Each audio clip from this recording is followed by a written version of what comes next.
Welcome to the Tech Egg. Don't get scrambled. Enjoy the video.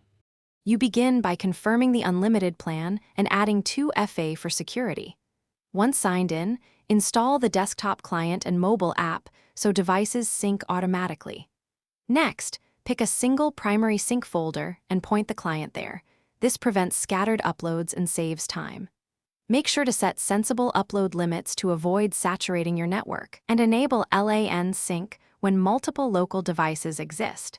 This speeds transfers and reduces external bandwidth usage. Once the client is running, you configure selective sync to keep only needed files on each device. That conserves local storage.